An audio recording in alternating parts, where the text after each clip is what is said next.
Really? Yeah, I don't know why. All right, well, we are back here with IT and the D, brought to you by DetroitNet.org here at Raw Radio X in Russell Industrial Center. Welcome. Exactly. Good evening. Yeah. That was last week. Oh, sorry.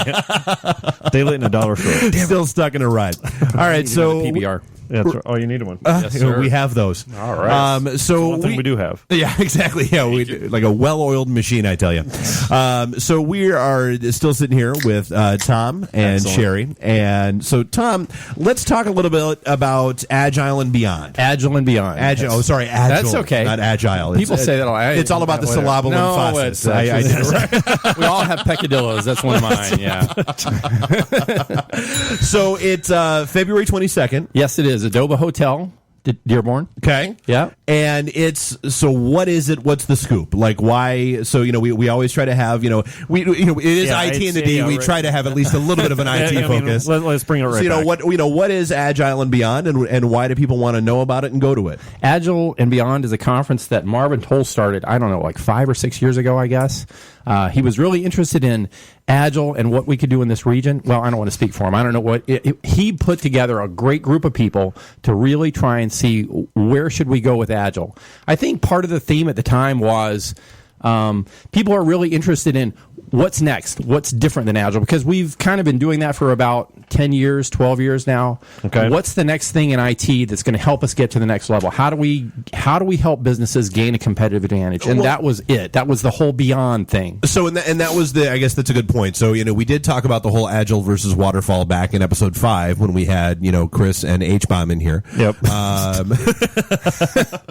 Shout out to Martello. Right, exactly. So, so for people that don't know, what Agile development is versus other traditional methodologies, like why should they care? Yeah, why what's the Agile? scoop? Wow, that's a really big question. So There's a quiz in 10 minutes. Go. There's a significant challenge to trying to do things in such a way that it's predictable, that you know that you're going to get the results that you want. And part of the challenge is that to get that predictability, it costs a fortune, right? It costs all kinds of overhead. And to try and get things as lean as possible so that you can get what a customer really wants in front of them so that they can validate it's what I really want, it's really what I need, and it's what I'm willing to pay for. It's the most valuable stuff. And it's as good as you can get it, as early as you can get it. That's really what Agile is trying to do. And it's more than just doing that. It's also how you do it. So the teams that do Agile are really zeroed in on how do we do things better all the time? How do we learn? How do we get better all the time? Okay. So, what did we break and how do we not break that next time? That kind of thing. Well, how do we prevent it from getting broken in the first place? Right. So, but that's a big deal, right? There's so I'm a QA guy, and there's a history in IT. I've been in IT for about 30 years. I don't know how We long you don't guys have break been in anything in IT. So there's a No. history. The developers are perfect. There's a Chris history knows this. not doing this Wait, well. QA, where's Bob and his cricket tap? You should be calling in with that Oh, right that's now. right. Yeah, I need to be queuing that up right now. Martello, you should have warned me. We've got a history though, right? Of not doing IT really that well, right? Absolutely. So It's traditionally duct tape. It's you do what you have to do to get it out the door, and we'll fix it in a future release. Yep. Or someone else will fix it in a future release, right? Yeah. That's right. Yeah, the poor bastards that come after us can worry about. Yeah. Because I'm off to the next new great project. Yeah, right. Yes. So there's a history of that. Yeah, you got to have. There you go. Yeah. Well, I'm used to that when I talk. So there's a history of that, and Agile is about turning that around. Agile is really about excellence. If you pick one word, it's about excellence, but it's also about getting better all the time because that's where the competitive advantage is. The thing was, like in the 80s, there were methodologies. Right. And that's why when you said agile, and I hear big A, agile methodology, and there's, I'm throwing around air quotes like they're free here. There's no webcam in here, by the way. As far as Sherry knows. That's right. Oh, my. She's taking pictures, yeah. there's no agile methodology, right? There's being agile. It's a way of being. It's not a step, step by step by step. It's not that at all. Very true, and I mean, and that's actually one of the things we talked about during the 5th episode was, when somebody asked me, or we get into a conversation, well, which agile methodology do you use? The answer is, well, all of them. It's there is no one way of doing things because you cherry pick that which makes sense for the project that you're on at the time, that's it. and you move on. Yes. Well, you don't move on. You keep learning, right? Yeah. Well, I don't know. Everybody does it differently, and that's okay, right? That's the thing. It needs to be okay to do it differently every time. But you've got to learn every time as well. So, and that's really what it's about. So coming together for Agile and Beyond is about learning, going out with people who are really as passionate about it as you are, trying to get better, and trying to say, okay, what's the way that we did it before sucked? How do we not suck? That's really what it's about. We never go suck less. Right. We don't go for perfect. We go for suck less. That's all we're after. Right. That's all. And that's the thing is continually suck less. Okay, so this is a conference about sucking less. Yes, it is. It is. And it's February 22nd out in Dearborn. So what, and the reason why we hooked up is you had posted something about a call for speakers closing here shortly. I did, yeah. And so what sort of speakers are you looking for? Like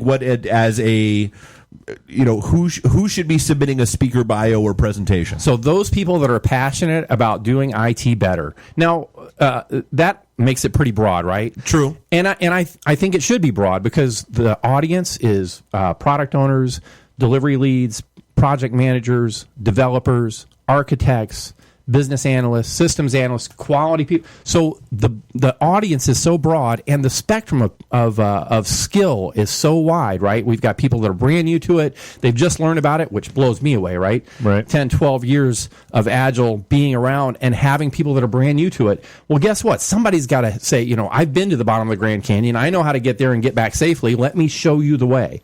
So those people who know how, people who have been there, who have done it, who are experienced and are passionate, those are the people that we're asking, submit a talk. Tell us what you think we need to do next, because the beyond part is more important than the quote agile part. So what is that beyond part then? So if it's talking about your past experiences and your past what you've dealt with on projects and that kind of stuff, where does the beyond come in and what's there? Well, yeah, my question related to that. My question is, who's vetting the speaker proposals? Like I vet them all. No, I'm just kidding.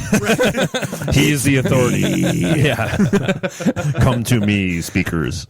Well, the people that have been on the conference in the past have also been people who have volunteered. Okay. To it's a grassroots thing. So it's Agile and Beyond, all one word, as if you could make that one word, .org. So we're a nonprofit, agileandbeyond.org, and all the people that do it are really grassroots people who volunteer. Sounds like WordCamp, where everything's grassroots and it's people can call BS on someone who's trying to snow them on a subject. Well, right. And the people that we have volunteering are the people who are really good at calling BS. Right, right. I suddenly want to be a volunteer. No one would be a speaker. Well, and I guess that kind of gets into the follow-up question that I had there is that if I'm a person who goes to Agile and Beyond, what should I expect to be seeing from speakers? Like what, or more to the point, why do I want to buy a ticket and go? There are a couple of things. So yes, granted, you're going to have sessions. We're going to have a great keynote speaker.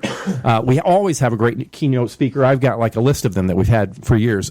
And you're also going to have sessions that you can choose from, right? So you'll have we'll have different sessions all throughout the whole day, and you can choose each of the different sessions that you want to go to. Whatever you want to see, you'll probably be able to find a session that you want to see. So is it important also is all the people that are going to be there are going to be the same people that are really passionate. I mean, they're going there on a Saturday. It's their Saturday, right? Right. Yeah.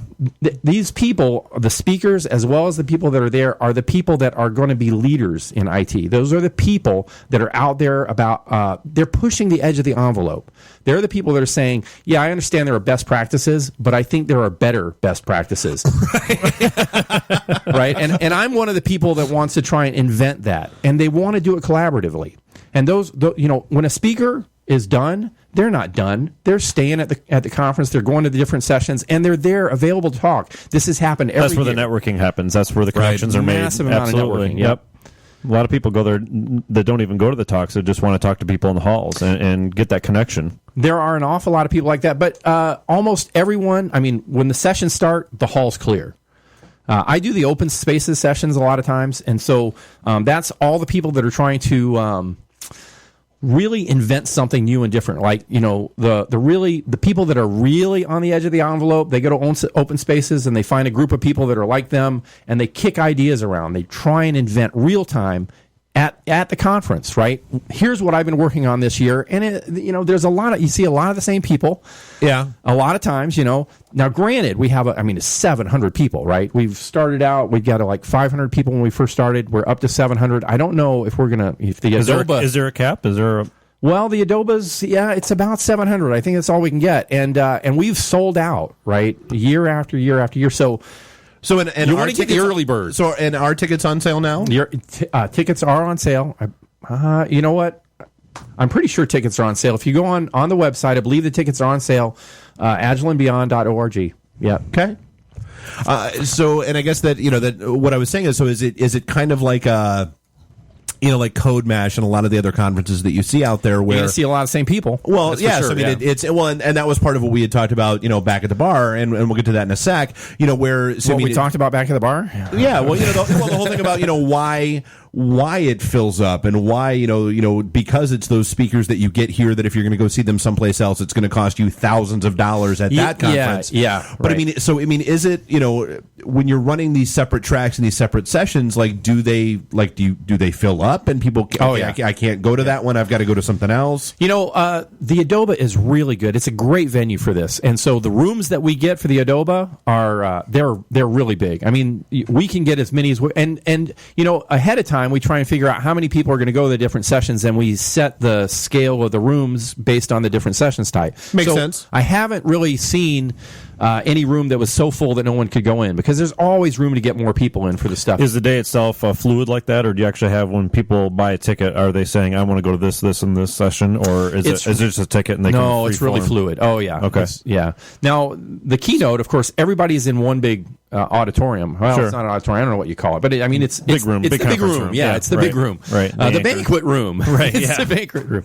And then after that, everybody breaks up into the smaller rooms for the other sessions. So you're playing traffic cop, making sure that there's a speaker in one room there's like 10 people in it, and there's another one's got 500 people in it. It's divided up pretty well. I mean, the sessions are attended really well, and people are making their selections ahead of time, yes, which kind of helps you gauge that going in. Well, that's what I was asking. Like the day of is actually kind of very fluid, where people they're bouncing around from room to room. Yeah. I mean, if we nailed everybody down and said, you can't go to anything else, it would be called static, not Right. agile. Right. Yeah. I guess that makes sense. Well, yeah. Yeah, there's the bell. Right. No, and I get it. I mean, we tried to hammer, started hammering through this stuff on our own, and it's chaos to try to figure that out. So, kudos to you guys. How many people are volunteers? You had said you were on a call before you came out and met us. How many people are engaged with this? Actually, we have a call on Monday nights, and right now we've got over like 10 people. I think there were 10 people on the call tonight. So it's really great because the people that are volunteering, they take ownership. Like, we just carve off a piece, they take ownership of it, and all we do is get back together on Monday night and say, okay, where are we with that? And then they talk about, here's what I did all during the week, and for me, I'm just like, I'm going down my list of who's taking care of what, and then I ask them, so what are you doing? And Agile's funny that way also, because in the team rooms, people self-organize as well, right? So the way that we're kind of running the conference is the way Agile runs as well. So it's self-organizing teams. One would hope so. Eat your own dog food, right? That's what they say, eat your own dog food. Self-organizing teams, great people, very passionate. They take ownership of stuff, and all we have to do is just check in and say, hey, what can I do to help? What can I do to help? That's really all I do. So I guess, what sort of, have you already made the determination on some of the speakers that'll be there this year? Do you know? Yeah, is there a theme each year? Yeah.